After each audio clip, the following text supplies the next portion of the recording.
వచ్చినందుకు అందరికీ కృతజ్ఞతలు. ఇప్పుడు ఈ చెప్తున్న ఈ పేషెంట్ యొక్క డీటెయిల్స్ ఏంటంటే, తను అనకాపల్లి దగ్గర అచ్యుతాపురం నుంచి ఒక 60 years 60 సంవత్సరాలు ఉన్న మహిళ. ఒక సంవత్సర కాలంగా పొట్ట యొక్క ఉబ్బరంతో, పొట్ట పొంగడం, పొట్ట నొప్పితో బాధపడుతున్నారు. సో నార్మల్గా మనకు ఒమేగా హాస్పిటల్ నుంచి ఏంటంటే ఆల్మోస్ట్ దగ్గరలో ఉన్న రూరల్ ఏరియాస్ అన్నీ కవర్ చేస్తూ ఉంటాం. వీక్లీ ఒక డాక్టర్ ఎవరో ఒకరు అన్ని వివిధ విభాగాలకు చెందిన వాళ్ళు, సర్జరీకి సంబంధించి, మెడికల్ ఆంకాలజీ, కీమోకి సంబంధించి, రేడియేషన్ సంబంధించిన డాక్టర్లు వీక్లీ 1 or 2 చాలా ఏరియాస్ కవర్ చేస్తూ ఉంటాం. చోడవరం, అనకాపల్లి, తుని, అలాగే విజయనగరం, బొబ్బిలి, శ్రీకాకుళం, రాజాం అన్ని ఏరియాస్లో కూడా అవుట్ రీచ్ క్లినిక్ లాగా పెడుతూ ఉంటాం అన్నమాట, అందుబాటులో ఉండడం కోసం. అలా అనకాపల్లిలో అవుట్ రీచ్ క్లినిక్కి ఈ పేషెంట్ వచ్చారు ఇలా కంప్లైంట్తో. ఒక డాక్టర్ గారు పంపించారు, గైనకాలజీ డాక్టర్ గారు. సో ఇది చూడగానే చాలా పెద్ద గడ్డలా ఉందని చెప్పి దానికి సంబంధించి స్కానింగ్ అని ఇవన్నీ కూడా చేయించాల్సి ఉంటుంది, హాస్పిటల్కి రమ్మని చెప్పాం.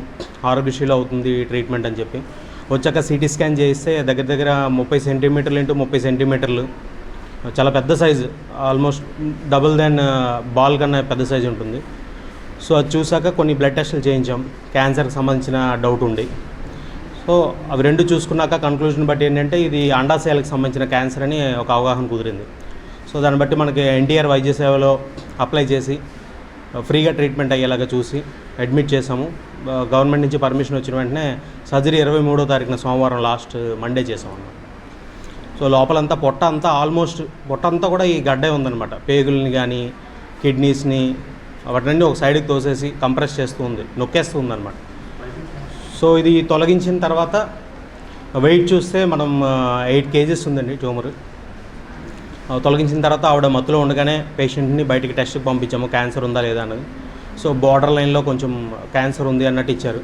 సో దానికి సంబంధించి ఫర్దర్గా చేయాల్సిన ఆపరేషన్ కూడా అదే ఒకే సింగిల్ సర్జరీలో అయిపోయేలాగా నెక్స్ట్ కొంచెం స్టేజింగ్ అనే ప్రొసీజర్ ఉంటుంది. అంటే క్యాన్సర్ అయితే కంప్లీట్ చేసే సర్జరీ కూడా కంప్లీట్ చేసేయడం జరిగింది, ప్రిలిమినరీ రిపోర్ట్ని బేస్ చేసుకొని. తీసాక పేషెంట్కి బాగా రిలీఫ్ బాగానే ఉంది. ఐసీయూ నుంచి కూడా త్వరగా కోలుకున్నారు.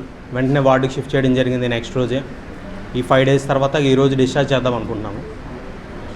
సో మెయిన్ పేషెంట్ మీ ద్వారా ప్రజలకు తెలిసి ఇలాంటివి నెగ్లెక్ట్ అవ్వకూడదు, ఎవరైనా పొట్టలో గడ్డల్లాగా ఉన్నా, కాయల్లాగా ఉన్నా అలర్ట్ అవుతారని మా ముఖ్య ఉద్దేశం అండి. సర్జికల్ ఆంకాలజిస్ట్, ఒమేగా హాస్పిటల్లో వర్క్ చేస్తున్నాను. ఇలాంటి ఓవరీస్కి సంబంధించి నీటిగడ్డలు అనేవి చాలా కామన్గా ఉంటాయి ఆడవాళ్ళల్లో. వయసు పెరిగే కొద్దీ ఇలాంటి నీటిగడ్డలు వచ్చే అవకాశాలు చాలా ఎక్కువ ఉంటాయి. అందులో డిఫరెంట్ స్కానింగ్ పద్ధతుల్లో మనం అది క్యాన్సరా కాదా ఇవన్నీ తెలుసుకునే అవకాశాలు, కొంత అవగాహన వస్తుంది. బట్ అది ఎంత సైజ్ పెరుగుతుంది ఏంటి, వీటన్నిటి ఫీచర్స్ బట్టి మనం అసలు ఆపరేషన్కి వెళ్ళాలా లేకపోతే అవసరం లేదా అనే డెసిషన్ కూడా తీసుకుంటాం. సో ఒక్క స్కాన్తో మనం ఇది కంప్లీట్గా క్యాన్సర్ కాదు, ఇంకెప్పటికీ మారదు అనేది చెప్పడానికి అవ్వదు. సో ఎప్పటికప్పుడు రెగ్యులర్ ఫాలోఅప్స్లో ఉండాలి. ఒక్కసారి కానీ ఇలాంటిది ఉంది అని తెలిస్తే, కొంతమందిలో అది దానంతటదే నెమ్మదిగా తగ్గే అవకాశాలు ఉంటాయి. సమ్ ఫీచర్స్, చాలా కారణాలు ఉంటాయి. బట్ కొంతమందిలో అది ఇంకా పెరుగుతూ ఉంటుంది. సో అది ఎంత ఫాస్ట్గా పెరుగుతుంది, అందులో ఏమన్నా మార్పులు వచ్చాయా లేదా అనే దాన్ని బట్టి మనం మళ్ళీ ఆపరేషన్కి వెళ్ళాలా, క్యాన్సర్ ఇది సూచనలు ఎంతవరకు ఉన్నాయి స్కాన్ ప్రకారం అనే దాన్ని బట్టి మనం ఆపరేషన్ అనేది ఖచ్చితంగా అవసరం పడే ఛాన్సెస్ ఎక్కువ మందిలో ఉంటుంది.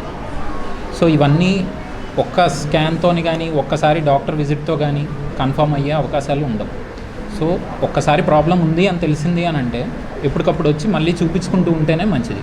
అది ప్రతి 3 నెలలకు ఒకసారి కావచ్చు, 6 నెలలకు ఒకసారి అయినా కావచ్చు. సిమ్టమ్స్ యూజువల్గా ఎక్కువగా కడుపు ఉబ్బరంగా అనిపించడం, బరువు పెరుగుతున్నట్టు, అంటే కడుపు సైజ్ పెరుగుతున్నట్టు, చాలా హెవీగా ఫీలింగ్, ఆకలి తగ్గడం, ఒకవేళ క్యాన్సర్ కింద మారింది అని అంటే ఆకలి తగ్గడం, ఇవే మోస్ట్ కామన్. ఇవన్నీ పెద్దగా మనకి అనిపించవు. బట్ ఇలాంటి చిన్న చిన్న మార్పులకు కూడా మనం వెళ్ళి చూపించుకుంటే కానీ మనం ఇది తొందరగా కనుక్కునే అవకాశం ఉండదు.